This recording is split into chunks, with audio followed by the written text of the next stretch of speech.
Welcome to Washington Today on C-SPAN Radio for Wednesday, November 12, 2025. The longest federal government shutdown in U.S. history is coming to an end, with House Republicans expected to join the Senate in passing a bill to fund most of the government through January and part of the government for the full fiscal year through September 2026.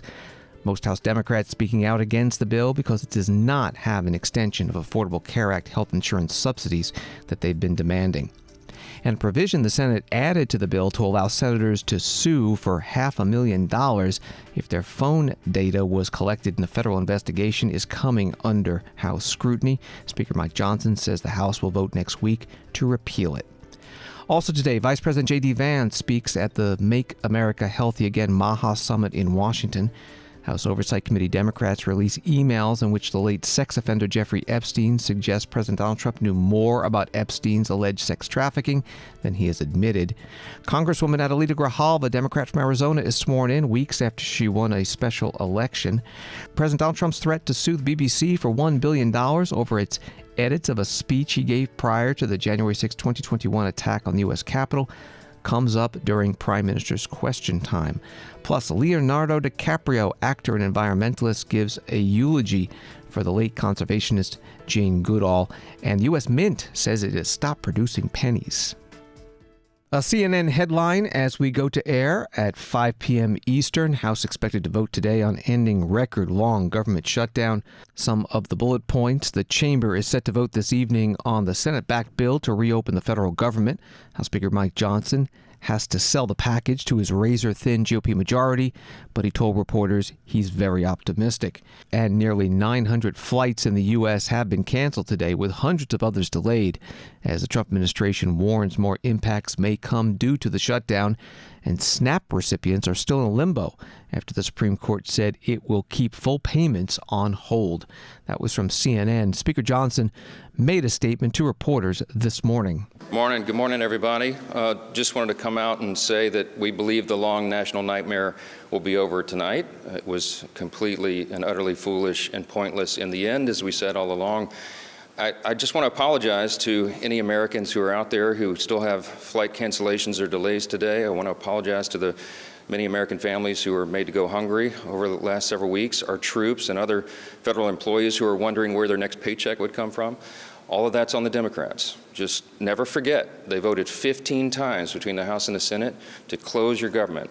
And the Republicans tried every single day of the shutdown to open it, and we voted 15 times to do that. They have a lot to answer for, and I just want to say that we're very optimistic about the vote tally tonight. We think this is going to happen, and we're sorry that it took this long. So Republicans are going to deliver for the people. We're ready to get back to our legislative agenda. We have a very aggressive calendar for the remainder of this year.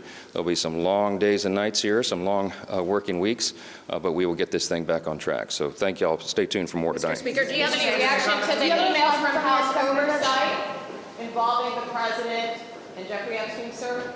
House Speaker Mike Johnson, Republican from Louisiana, speaking to reporters this morning.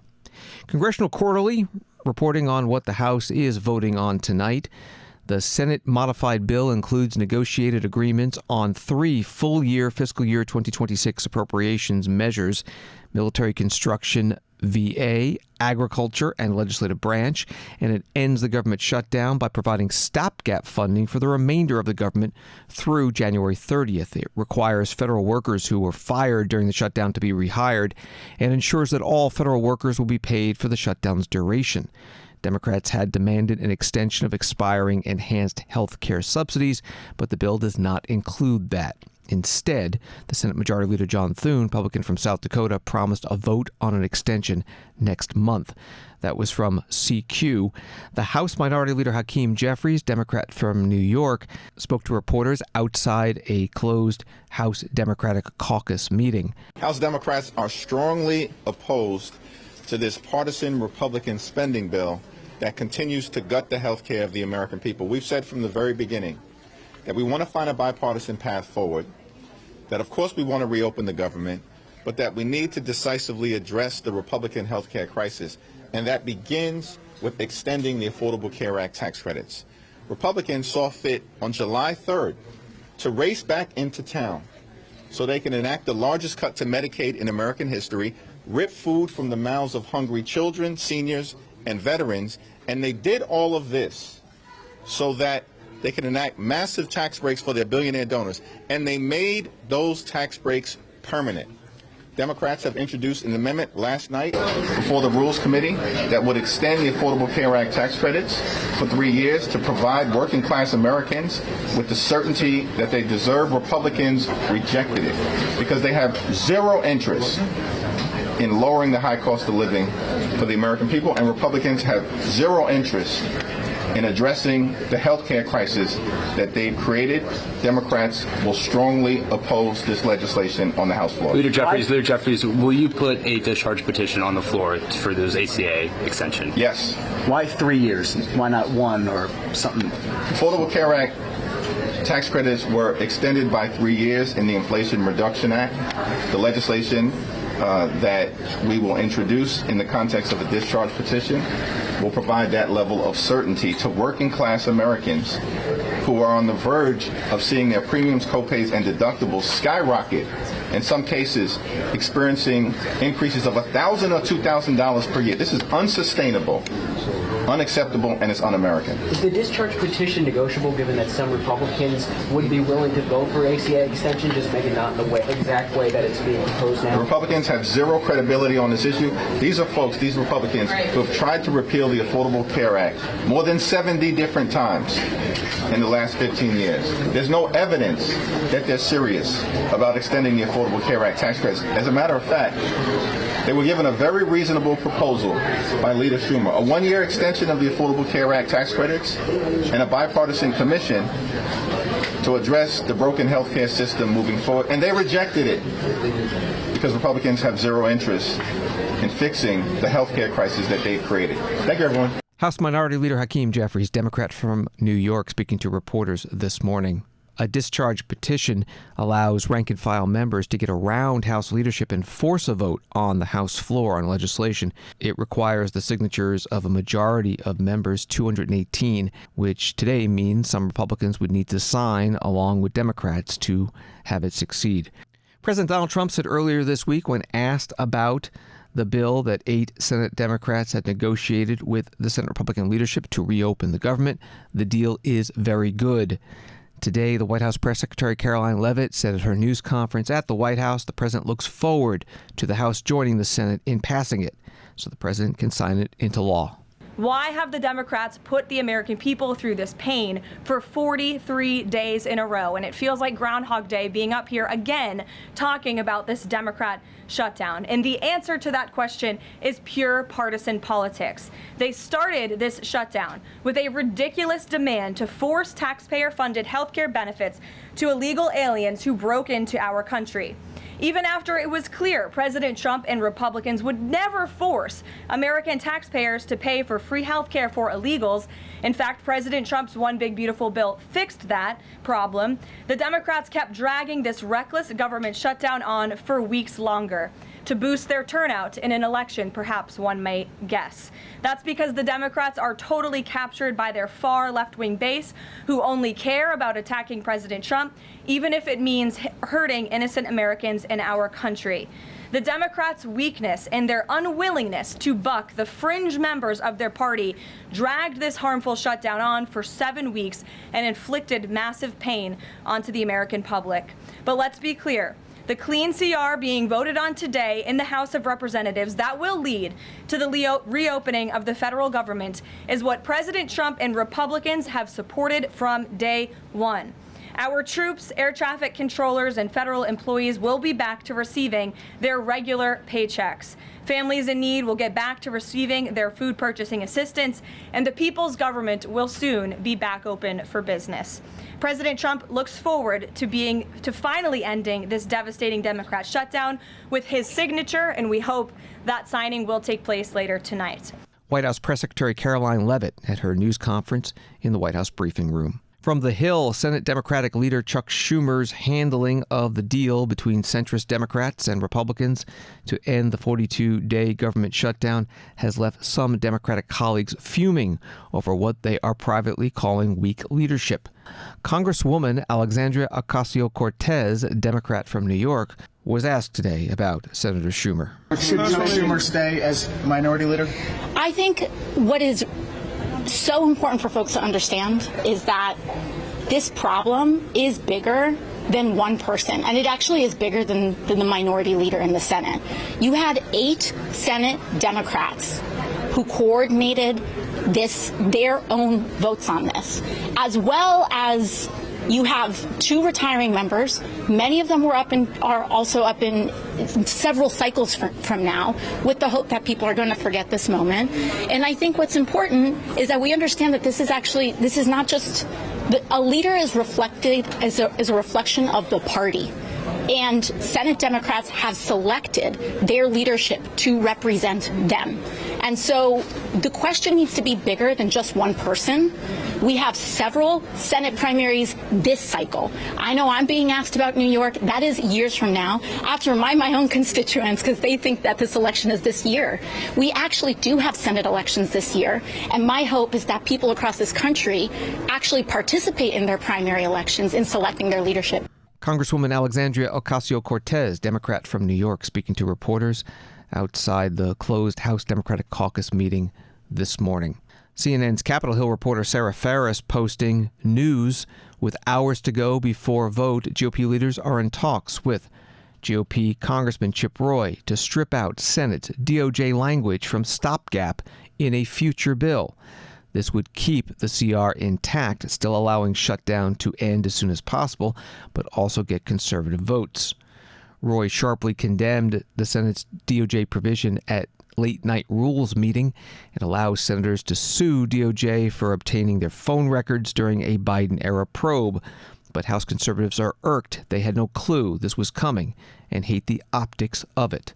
That post from Sarah Ferris, reporter with CNN. Here is Congressman Chip Roy, Republican of Texas, Tuesday night at the House Rules Committee meeting. I do not think that this provision should have been inserted. It certainly shouldn't have been inserted at the 11th hour without deliberation and back and forth. I do believe that the gentleman's correct. There were Democrats and Republicans involved with it. But I think there's going to be a lot of people, if they look and understand this, are going to see it as self-serving, self-dealing kind of stuff, and I don't think that's right. And I understand, I think some of the motivations were to try to target a DOJ that I think was fairly obviously abusing its authority and targeting United States senators, separation of powers concerns, all the things. We can debate all that, but we think it was pretty egregious, so I have no problem with the prospect of going after and trying to empower, even through private right of action, a way to go, because we do it in other contexts, consent decrees and other things, but the retroactive, potential to have dollars going to United States senators when we've got American citizens, whether it was J6ers, whether it was people from the FACE Act, whether it was others that have also had the full force of the federal government through the Department of Justice targeting and coming down on them, and they're going to see, oh, but you can slide in a provision in here for United States senators? Like, it is beside my comprehension that this got put in the bill. And it's why people have such a low opinion of this town. I am torn also, the gentleman from Georgia, because we need to fund the government and we need to get this passed. And I'm trying to figure out what we can do to force the Senate's hand to say you're going to repeal this provision and fix it without amending it here to then delay the funding of government, which we want to proceed to go move forward with. But that provision needs to get fixed. Congressman Chip Roy, Republican of Texas, Tuesday night during the House Rules Committee debate on the Senate-passed government funding measure that the House is voting on today to end the government shutdown.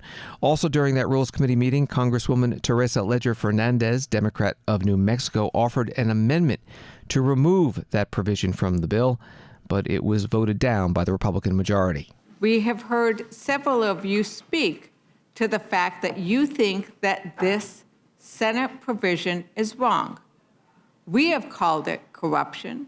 We do not think it is proper that American taxpayers should be sending millions of dollars into individual senators' bank accounts. And those 8 senators that we named earlier are not the only senators which may receive these funds. That is the minimum. This money can continue to flow. We have heard you say that you don't have the power to do anything about this because you want to fund the government, because you want to keep it open. If you would have been here earlier, you would have heard the panels discuss the fact that this could be fast-tracked. We could get this done. But it only gets done if the House exercises its power. And your power is your vote. Congresswoman Teresa Leger Fernandez, Democrat from New Mexico, offering an amendment Tuesday night during the House Rules Committee meeting on the bill to reopen the federal government. Her amendment did not pass. The provision she is talking about would allow senators to sue for at least $500,000 each when federal investigators search their phone records in a judicially sanctioned investigation without their being notified. As roll call reports, it would also apply retroactively, meaning at least 10 senators whose records were searched by former special counsel Jack Smith in his probe of the January 6, 2021 attack on the Capitol would automatically be entitled to big payouts. House Speaker Mike Johnson writing on X, House Republicans are introducing standalone legislation to repeal this provision that was included by the Senate in the government funding bill. We're putting this legislation on the fast-track suspension calendar in the House for next week.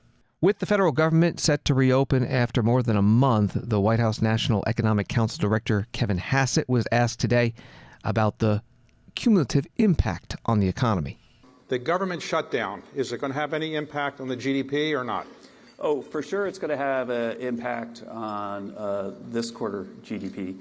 That our estimate of the White House is that each week that we were shut down is worth about $15 billion off of GDP.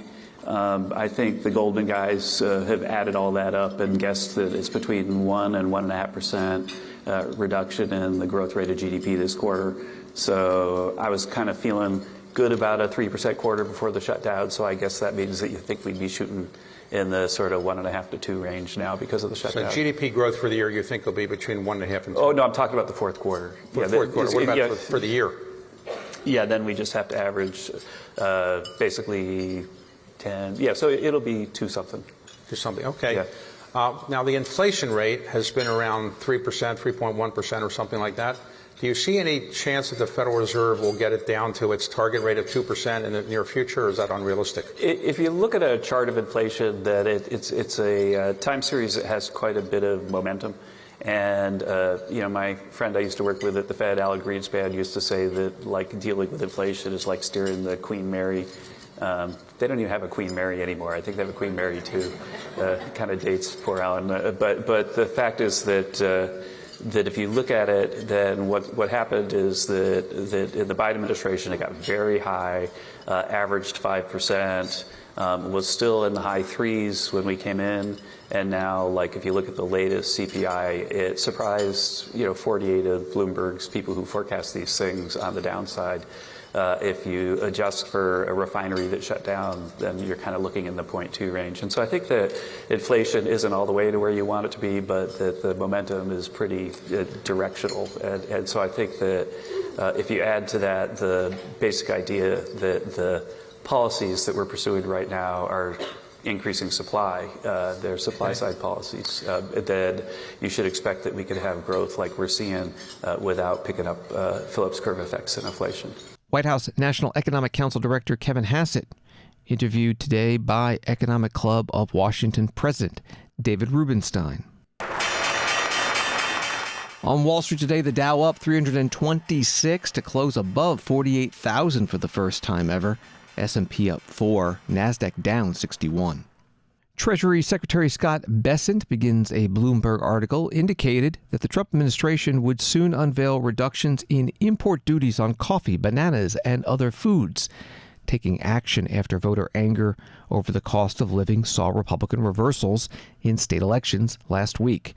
Again, that was from Bloomberg News. Here is Secretary Bessent this morning on Fox News. So when you look at affordability now and you go grocery shopping, for example, what products are you working on bringing down? We know that certain products are down, certain up. Like, for example, coffee. The president says, I'm going to lower the rates, tariff rates on Brazil and Vietnam and other places to try to bring the price of coffee down. What else are you doing? Well, it's tough to do a lot of specific things, but I can tell you, Brian, you're going to see some substantial announcements over the next couple of days in terms of things we don't grow here in the United States. You know, coffee being one of them, you know, bananas, other fruits, things like that. So that will bring the prices down very quickly. Treasury Secretary Scott Bessent on the Fox News Channel this morning. Reuters has an article, coffee roasters in the U.S. have been plowing through their stockpiles as they await the outcome of ongoing U.S.-Brazil trade negotiations. Brazilian coffee, which accounts for a third of the beans consumed in the U.S., has been priced out of that market by the 50% import tariffs that President Trump imposed in August. Again from Reuters. President Trump threatened high tariffs against China in part because he said China had been supplying fentanyl precursor chemicals to countries like Mexico, where cartels would make the drug that gets smuggled into the United States. Today, FBI Director Kash Patel gave an update. He recently traveled to China for meetings, and that followed President Donald Trump's recent meeting with Chinese leader Xi Jinping in South Korea. While we, the interagency, the Department of Justice, have been fighting hard to seize and stop drug traffickers, we must attack fentanyl precursors, the ingredients necessary to make this lethal drug. That was the sole purpose of my trip to China, to eliminate these precursors. And if successful, we would suffocate the drug trafficking organization's ability to manufacture fentanyl in places like Mexico. This was the first time an FBI director has been to China in over a decade and received the audience with his counterpart to address this matter directly. And again, thanks to President Trump's direct engagement with President Xi, the government of China committed fully to my engagement there on the ground in Beijing at a level never seen before. While at Ministry of Public Security headquarters, I met with my counterpart at MPS, where the Chinese government agreed on a plan to stop fentanyl precursors. What does that mean? The People's Republic of China has fully designated and listed all 13 precursors utilized to make fentanyl. Furthermore, they have agreed to control 7 chemical subsidiaries that are also utilized to produce this lethal drug. Effective immediately, essentially, President Trump has shut off the pipeline that creates fentanyl that kills tens of thousands of Americans.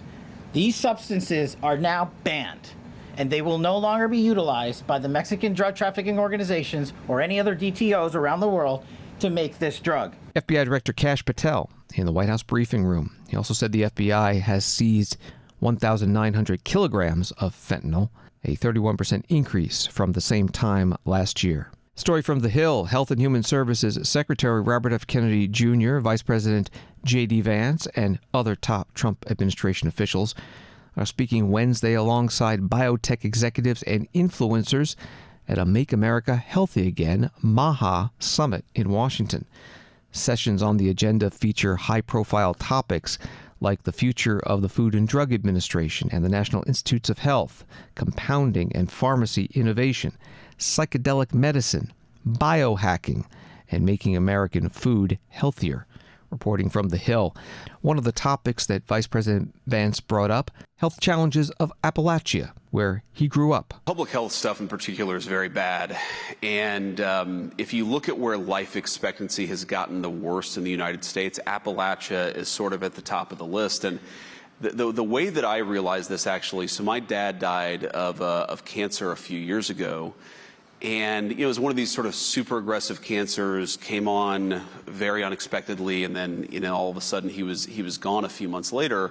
But I was talking with my wife, with Usha, about this, and Usha, she was like, "Have you ever had like a really important male figure in your life survive to the age of 70?" I'm looking, and it's like, okay, my grandfather died at 67 from a very preventable illness, but 67 from a very preventable, very treatable illness.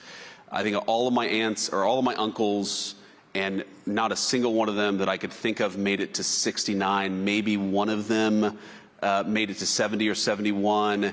And it kind of hit me that if you grow up in Appalachia, you are used to losing the people that you love very, very early on. And you want to talk about like populism, and you want to talk about people being pissed off. Well, yeah, people are pissed off when they don't have good jobs, and people are pissed off when things disappear and move overseas, and people are pissed off when they feel like, you know, other countries are being prioritized over the United States of America, and all of that is part of the populist resentment of the past, 20 or 30 years in American politics. You know what really pisses people off? When they realize that their loved ones are dying much sooner than everybody else. And that is a big part of the story of what's going on in Appalachia and why I think so many people in Appalachia feel left behind. I mean, my story, obviously, it's been, like you said, I'm like the golden boy. Things have just worked out for me in this really incredible way. I feel so lucky and so grateful for it. But I also feel a certain sense of guilt because there are a lot of people who grew up in families like mine who haven't had an easy life and who haven't had all this economic opportunity and who haven't had, a person that they've fallen in love with and they've been able to sort of build a stable, nice family like me and Usha have been able to build. And that gives me a sense of purpose because I want those people to have the same opportunities that I've had. But it also gives me a great sense of anger because we never should have gotten to the point that we are today. And the reason that we have is because of failed leadership, and it's failed leadership over generations. Vice President J.D. Vance at the Make America Healthy Again MAHA Summit in Washington in a conversation with Health and Human Services Secretary Robert F. Kennedy Jr. Politico writing about the summit, MAHA's leaders have emphasized the movement's role in President Donald Trump's victory last year and advised GOP politicians gearing up for next year's midterm elections to embrace MAHA if they want to win. Washington Today continues in a moment. Democracy. It isn't just an idea, it's a process shaped by leaders elected to the highest offices and entrusted to a select few with guarding its basic principles. It's where debates unfold, decisions are made, and the nation's course is charted. Democracy in real time. This is your government at work. This is C-SPAN, giving you your democracy unfiltered.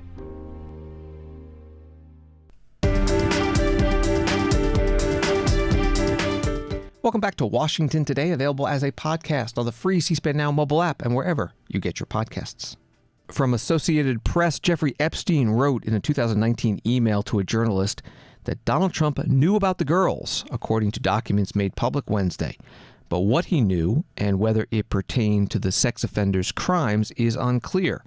And the White House quickly accused Democrats of selectively leaking the emails to smear the president. Democrats on the House Oversight Committee released 3 emails referencing Trump, including one Epstein wrote in 2011 in which he told confidant Ghislaine Maxwell that Trump had spent hours at Epstein's house with a sex trafficking victim. Again, that article from Associated Press. Congressman Robert Garcia, Democrat from California, is the ranking member on the Oversight Committee. He spoke to reporters today. What do you hope comes of this release of these emails today? Well, what we hope is that the White House fully release the Epstein files. I mean, they have right now in possession the entire files, and I think the emails that were released today, again, just raise so many more questions. It's clear that Donald Trump had a relationship with Jeffrey Epstein. Jeffrey Epstein is talking about, I think, pretty serious stuff, disturbing stuff in these emails. And I think it once again asks the question is why won't Donald Trump fulfill his campaign promise and release all the files? What do you say to Republicans' accusations that you guys aren't releasing all of these with the full context? We release everything that we get. And so people can look and read the emails and make the judgment for themselves. We encourage people to do so.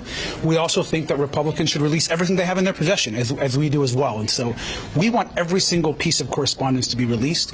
And what I would ask my Republican colleagues and friends is they really wanted to get this case solved, they should call on the president to release all the files. And Republicans are saying Virginia Giuffre is and I know you redacted the name in what you released.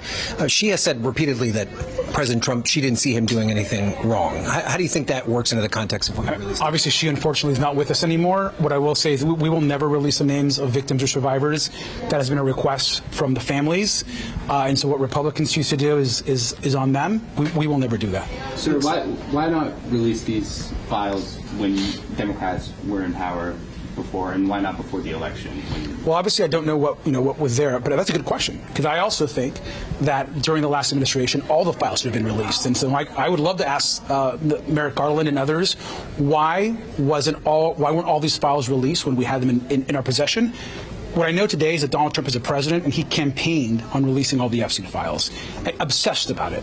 His vice president obsessed about it. And now the White House is involved in a massive cover-up, and we want to know why won't they release the files. All of this can get solved right now if they release all the files. Do you think Schumer should stay as the Senate minority? I mean, that's up to Senate Democrats. I'm very disappointed in what happened, but that's up to them. Congressman Robert Garcia, Democrat from California, Oversight Committee ranking member, with reporters this morning.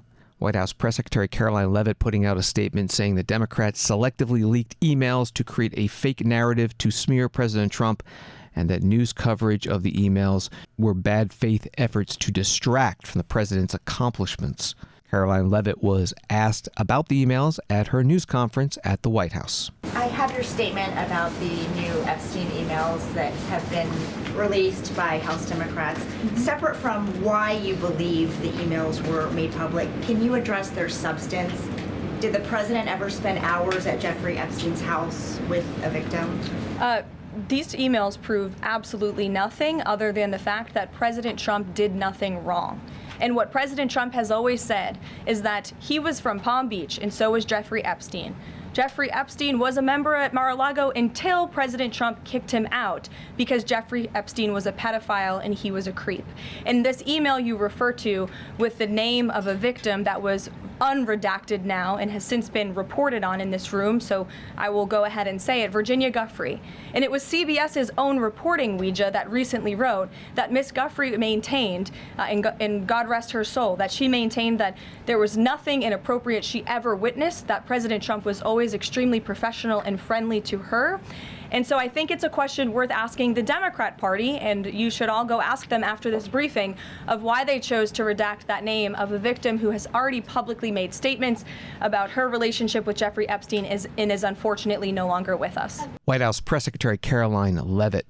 And from NBC News, House Republicans followed the Democrats' release of the 3 emails with their own 20,000 pages of documents they said they obtained from the Epstein estate during their investigation into his case. Congresswoman Adelita Grijalva, Democrat from Arizona, was sworn in today, more than 7 weeks after she won a special election in Arizona to fill the seat held by her father until his death earlier this year. And she became the required 218th signature for a successful discharge petition in the House to release all of the Epstein investigation files in the government's possession. A vote on that is expected in early December. Congresswoman Grijalva spoke on the House floor today after taking the oath of office. It has been 50 days since the people of Arizona's 7th Congressional District elected me to represent them. 50 days that over 800,000 Arizonans have been left without access to the basic services that every constituent deserves. This is an abuse of power. One individual should not be able to unilaterally obstruct the swearing in of a duly elected member of Congress for political reasons.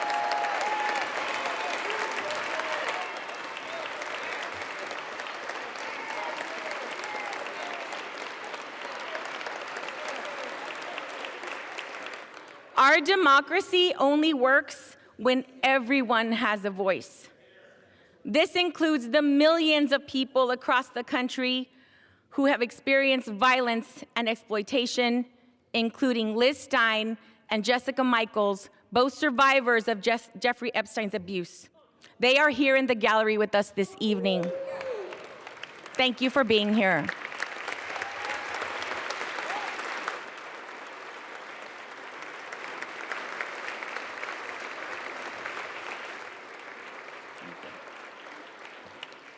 Just this morning, House Democrats released more emails showing that Trump knew more about Epstein's abuses than he previously acknowledged. It's past time for Congress to restore its role as a check and balance on this administration and fight for we, the American people. We need to fight for our immigrant communities and veterans. We need to stand up for our public schools, children, and educators. We need to respect tribal sovereignty in our environment. We need to stand up for LGBTQ+ rights, because that's what the American people expect us to do. Fight for them. That is why I will sign the discharge petition right now to release the Epstein files. Congresswoman Adelita Grijalva, Democrat from Arizona, on the House floor. From CNN, her swearing in will bring the partisan breakdown in the House to 219 Republicans and 214 Democrats, with 2 seats still vacant. One of those seats in Tennessee leans Republican and will be filled by a special election next month. The other vacancy is in Texas, where 2 Democrats have advanced to a runoff. That has not been yet scheduled, but will be held early next year. British Prime Minister Keir Starmer, begins an AP article, refused to say Wednesday whether he would urge President Trump to drop his threat to sue the BBC for $1 billion over the broadcaster's edit of a speech he made after losing the 2020 presidential election. The president's lawyer sent the threat to the BBC over the way a documentary edited his January 6, 2021 speech before a mob of his followers stormed the U.S. Capitol. The letter demanded an apology to the president and a full and fair retraction of the documentary, along with other false, defamatory, disparaging, misleading, or inflammatory statements about Trump. That was from AP. Prime Minister Starmer was questioned by Liberal Democratic Party leader Ed Davey during Prime Minister's questions in the British House of Commons in London. A great British institution is under attack from a foreign government. President Trump is trying to destroy our BBC, not because he cares about the truth, but because he doesn't want to get away with his lies. Trump has undermined press freedom in America. Now he's trying to do the same here, disgracefully egged on by the leader of Reform. So will the Prime Minister tell President Trump to drop his demand for $1 billion settlement from the BBC? And will he guarantee that President Trump will not get a single penny from British licence fee payers? Yeah. Let me be clear. I believe in a strong and independent BBC. Some would rather the BBC didn't exist. Some of them are sitting up there. I'm not one of them. In an age of disinformation, the argument for impartial British news service is stronger than ever. And where mistakes are made, they do need to get their house in order, and the BBC must uphold the highest standards, be accountable and correct errors quickly. But I will always stand up for a strong, independent BBC. Mr. Speaker, the Prime Minister is right that the BBC's independence and impartiality are absolutely crucial. That's why we must stop President Trump from undermining them. But President Trump's not the only one, Mr. Speaker. The last government spent years undermining the BBC's independence and impartiality. They put 2 Conservative cronies on the BBC board. One has had to resign, the other's still there, but he's been repeatedly accused of interfering in editorial decisions and staff appointments. Robbie Gibbs should have no role in appointing the next Director General. And given the Royal Charter gives the government the power to remove him, will the Prime Minister sack him now? Mr. Speaker, I certainly agree with the comment that the last government undermined the work of the BBC. They undermined pretty well everything they did in 14 years. Mr. Speaker, I'm not going to go into the individual runnings of the BBC. I am a strong supporter of the BBC in the terms I've already set out. British Prime Minister Keir Starmer, head of the Labour Party, questioned by Ed Davey, head of the Liberal Democratic Party, during Prime Minister's questions in the House of Commons today. More from the AP article. The row centers on an edition of the BBC's flagship current affairs series, Panorama, titled Trump, A Second Chance, days before the 2024 U.S. presidential election. The third-party production company that made the film spliced together 3 quotes from 2 sections of the 2021 speech, delivered almost an hour apart, into what appeared to be one quote in which Trump urged supporters to march with him and fight like hell. Among the parts cut out was a section where Trump said he wanted supporters to demonstrate peacefully. Again from the AP article. President Trump told Fox News' Laura Ingraham on Tuesday that he will sue if the demands are not met. Are you going ahead and suing the BBC? Well, I guess I have to. Why not? Because they defrauded the public, and they've admitted it. And their top echelon, Director General and the CEO. This is within one of our great allies. This is supposedly our great ally, BBC. The government has a chunk of that one, I guess. But that's a pretty sad event. They actually changed my January 6th speech, which was a beautiful speech, which was a very calming speech, and they made it sound radical. And they actually changed it. What they did was rather incredible. They're showing me the results later on, the results of what they did, how they butchered it up. President Trump on Fox News on Tuesday. His lawyer's letter to the BBC has given the network until 5 p.m. Eastern Time Friday to retract the documentary or face the billion-dollar lawsuit.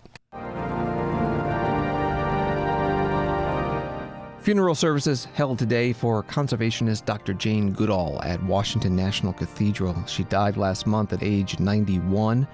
She was best known for her field research on chimpanzees. One tribute at the service was from Leonardo DiCaprio, actor and environmentalist. When most of us think about environmental issues, we tend to dwell on destruction and loss. And I'll admit it's something I've always struggled with myself. But Jane led with hope, always. She never lingered in despair. She focused on what could be done. She reminded us that change begins with compassion and that our humanity is our greatest tool. Yes, she could be clear-eyed, even blunt about the greed and relentless consumption of our species. But beneath that fierce honesty was an unwavering faith that every voice matters, that we are all connected to the living world, and that each of us can make a difference. Most people knew her as Jane Goodall, the icon, the legend, but the Jane I was fortunate enough to get to know was gentle, curious, funny, witty, and absolutely unstoppable. She could light up a room with her stories and somehow inspire everyone she met to believe that they individually could do better. We got to cross paths in so many different places, at conferences, on panels, and in friends' homes. And every single time, we'd end up tucked away in a corner, talking late into the night about politics, biodiversity, and our shared hope that the next generation might do better than we have done. I was lucky enough to travel with her and witness how she moved through the world. Always curious, always patient, always connecting with people. Even in her later years, Jane spent more than 300 days on the road, an almost unimaginable schedule, yet she never seemed to tire. Her resilience was fueled by purpose. Everywhere she went, she carried one simple, powerful message, that there is still hope, and that each one of us can make a difference. She was a scientist, a storyteller, a trailblazer, but above all, she was a teacher, and her legacy lives on in the millions she inspired, especially through Roots and Shoots, empowering young people everywhere to act for the planet. Her groundbreaking work in Tanzania forever changed how we understand chimpanzees, and in many ways, how we understand ourselves. Leonardo DiCaprio, actor and environmentalist, at today's funeral service for conservationist Dr. Jane Goodall at Washington National Cathedral. And finally on Washington today, this from ABC News, the U.S. Mint on Wednesday ended production of the penny, a change made to save money and because the 1-cent coin that could once buy a snack or a piece of candy had become increasingly irrelevant. The last pennies were struck at the Mint in Philadelphia, where the country's smallest denomination coins have been produced since 1793, a year after Congress passed the Coinage Act. Officials said the final few pennies would be auctioned off. That was from ABC News. There was a ceremony attached to the last pennies being struck. Here is the U.S. Treasurer Brandon Beach. You know, as public servants, it's our responsibility to steward public resources with prudence and transparency. However, over the last decade, the American taxpayers have been repeatedly shortchanged. I want you to think about this. Just over the last 10 years, production for a single penny has tripled while the demand has plummeted. Given the rapid modernization of the American wallet, the Department of the Treasury and President Trump no longer believe the continued production of the penny is fiscally responsible or necessary to meet the demands of the American public. This is another example of President Trump's common sense agenda. The cost savings of ending penny production will save the American taxpayer approximately $56 million a year in just production cost alone. Now I'm going to repeat that. We're going to save the taxpayers of America $56 million a year. I think that deserves a round of applause. So by taking this step, we protect taxpayer dollars, streamline operations, and better align our currency with the way Americans use their modern wallets. Although today we say goodbye to the continued production of our copper 1 cent coin, let me be crystal clear. The penny remains legal tender. We have over 300 billion pennies that remain in circulation, and we encourage you to use them. U.S. Treasurer Brandon Beach at the U.S. Mint in Philadelphia. He also said the last coin to be discontinued was the half cent in 1857. And the USA Today article has this: while the Trump administration has said it is winding down penny production, legislation is still pending that would formalize the plan. A bill dubbed the Common Sense Act would round cash transactions to the nearest 5 cents. That article also has this: nickels days may be numbered too. Each nickel costs more than 13 cents to produce, the U.S. Mint says. Thanks for listening to Washington Today. Sign up for C-SPAN's evening newsletter Word for Word and get the stories making headlines in Washington. Subscribe at cspan.org/connect. Have a good night.